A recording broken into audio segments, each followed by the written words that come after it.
اعوذ باللہ من الشیطان الرجیم بسم اللہ الرحمن الرحیم الحمد للہ رب العالمین الصلاة والسلام علی اشرف الخلق محمد وآلہ الطیبین الطاہرین.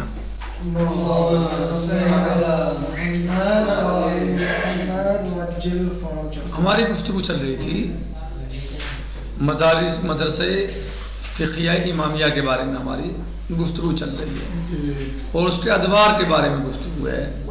تو پہلا دور جو تھا وہ ہم نے کل بیان کیا اور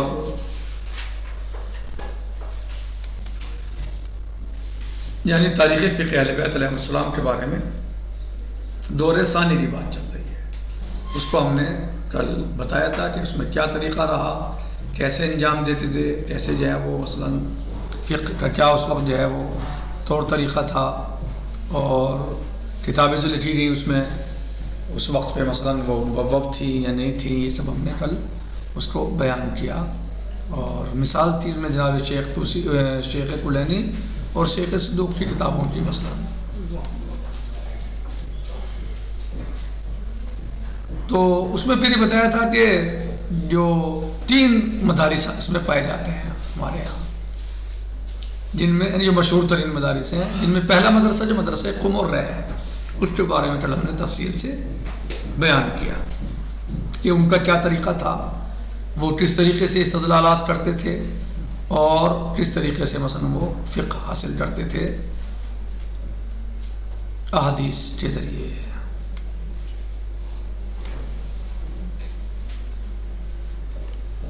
جو دوسرا مدرسہ ہے وہ مدرسہ ہے مدرسۃ العمانی والاسقافی.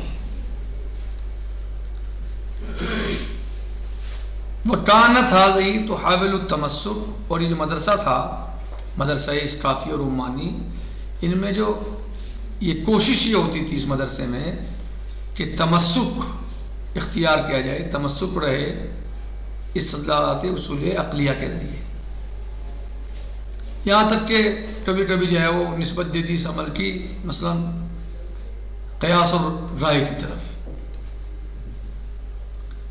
یعنی نتیجتاً کیا کہا جائے کہ اس مدرسے میں جو کوشش ہوتی تھی وہ استدلالات اصول عقلیہ کے ذریعے ہوتی تھی کہ اس کے ذریعے سے ہم حکم شرعی حاصل کریں.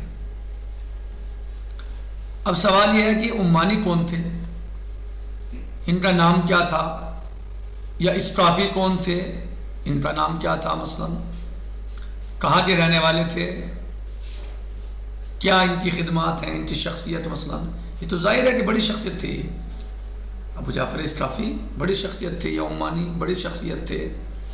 تو کہنا ہے کہ ان کا نام کیا تھا عمانی کا، حسن بن علی بن ابی عقیل. صحیح، کیا نام تھا ان کا؟ حسن بن علی بن ابی عقیل.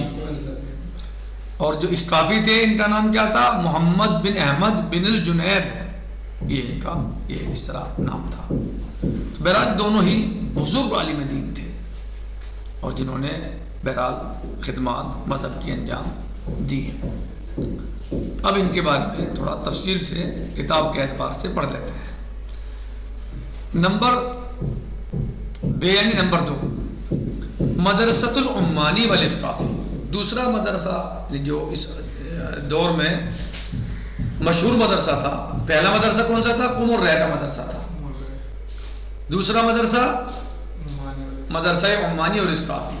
پہلے مدرسے میں عموماً کیا تھا، یعنی احادیث اور روایات سے وہ استدلالات کرتے تھے اور اس میں جو ہے کوئی اپنی طرف سے کوئی چیز نہیں ہوتی تھی. صحیح.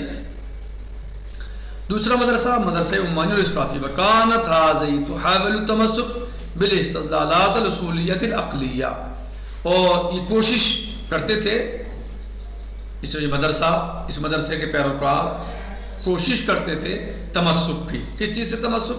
استدلالات اصولیہ عقلیہ سے. یہاں تک کہ حتی انہ قد ینسب الیہا العمل بالقیاس والرائے، یہاں تک کہ منسوب کر دیا گیا ہے کہ کبھی کبھی ان کے عمل کو، اس عمل کو کیا کسی کی طرف، قیاس اور رائے کی طرف، یعنی استدلالات عقلیہ پر زیادہ بھروسہ، ساتھ ساتھ وہ قرآن اور حدیث کے استدلالات عقلیہ پر بھی بھروسہ کرتے تھے.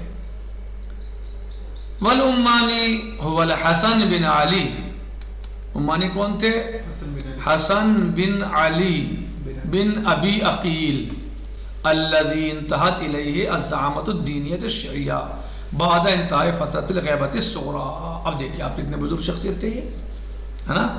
یعنی یہ کون تھے کہ یعنی ان کے یہاں زعامت دینی، زعامت یعنی قیادت، یعنی مذہب شیعہ کی قیادت تھی ان کے پاس، یعنی تمام شیعہ ان کی طرف رجوع کرتے، گویا مرجع تھے جی۔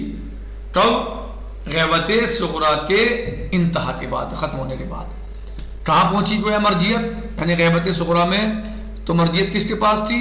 امام علیہ السلام تو غیب تھے صغریٰ میں، لیکن آپ کے 4 نائب خاص ایک کے بعد دیگرے ہوئے تو لوگ کہاں رجوع کرتے تھے؟ ان کی طرف رجوع کرتے تھے شیعہ مثلا اپنے کسی معاملات میں، کسی وہ عام آدمی نہیں تھے کہ وہ کسی کو نائب بنا دیا ہو، بلکہ کون ہوتے تھے؟ وہ کون ہوتے تھے؟ علماء فقہاء تھے، وہ سب عام آدمی نہیں تھے۔ تو اس زمانے میں تو یہ یعنی سب سے پہلے عثمان بن سعید، سب سے پہلے کون تھے امام کے نائب؟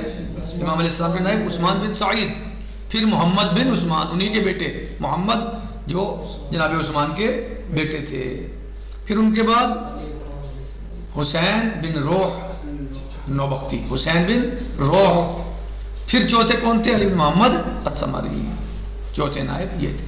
جب ان کی وفات ہوئی تو یہ سلسلہ ختم ہو گیا، یعنی نواب خاص کا سلسلہ ختم ہو گیا اور مسئلہ اب نواب عام کے پاس آ گیا، صحیح؟ یعنی امام علیہ السلام نے کہا اب ہمارے بعد اب ان کے بعد کوئی خاص ہمارا نائب نہیں ہوگا، بلکہ علماء اور فقہاء سب ہمارے نائب ہیں، ان کی طرف رجوع کرو، صحیح؟ یعنی گویا امام نے باغڈور ظاہری طور پر علماء اور فقہاء کے ہاتھ میں دے دی، اور علماء اور فقہاء مدد امام سے مانگے، امام کی مدد کرے، بہرحال رہنمائی فرمائے، صحیح؟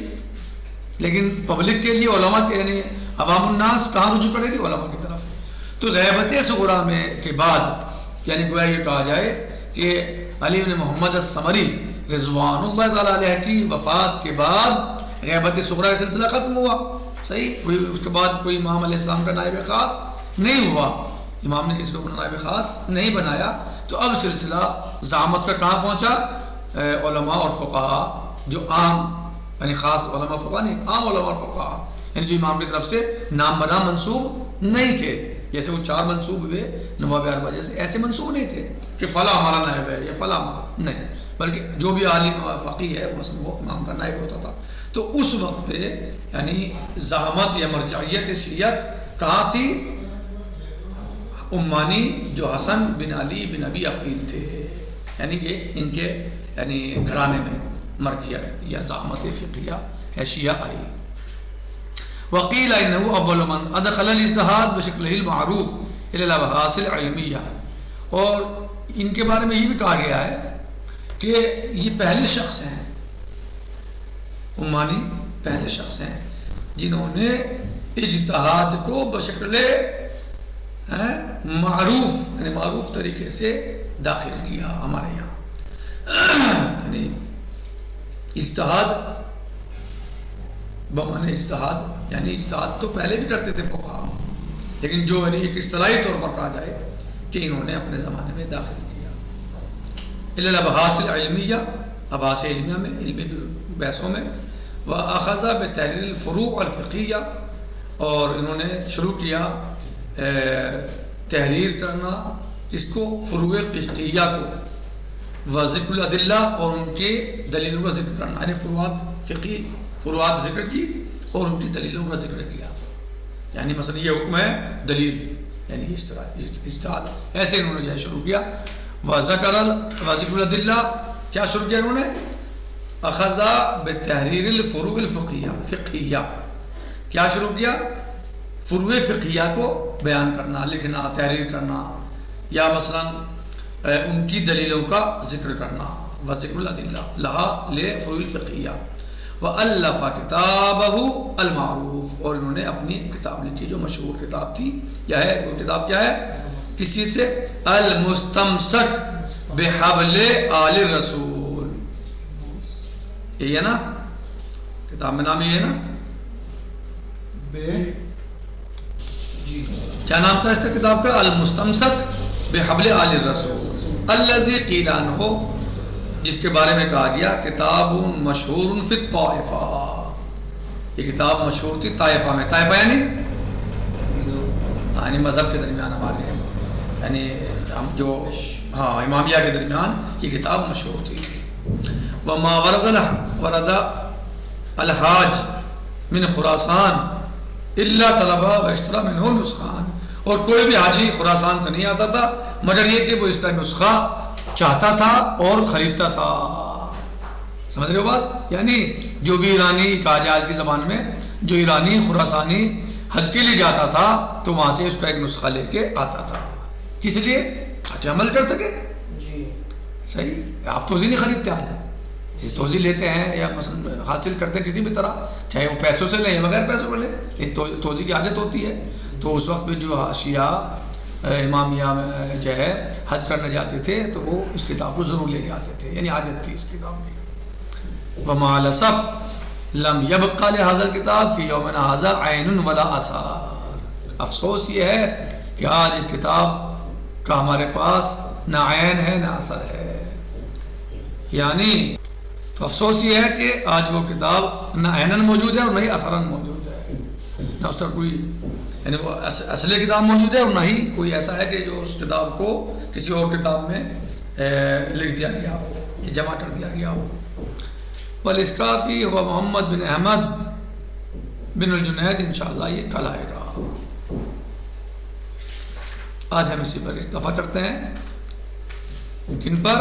یعنی شیخ یعنی عمانی کا، کہ ان کے یہاں غیبت صغریٰ میں کے بعد، غیبت صغریٰ کے زمانے کے بعد مرجعیت آئی اور انہوں نے زعامت اور قیادت کو سنبھالا مذہب شیعہ کی، اور انہوں نے جو ہے وہ اجتہاد کو رائج کیا کہا جائے کہ رائج کیا،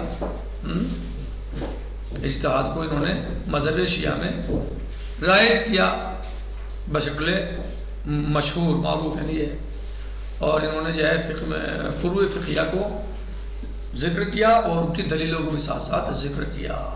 اور کتاب لکھی، کتاب کا نام کیا تھا؟ المستمسک بحبل آل الرسول، المستمسک بحبل آل الرسول. صحیح. اور یہ کتاب جو ہے کہا گیا اس کے بارے میں مشہور کتاب تھی اپنے زمانے میں، اور کوئی بھی حاج جب ادھر جاتا تھا خراسان سے تو اس کتاب کو ضرور لے کر آتا تھا. الحمدللہ رب العالمین. السلام علیکم ورحمۃ اللہ وبرکاتہ.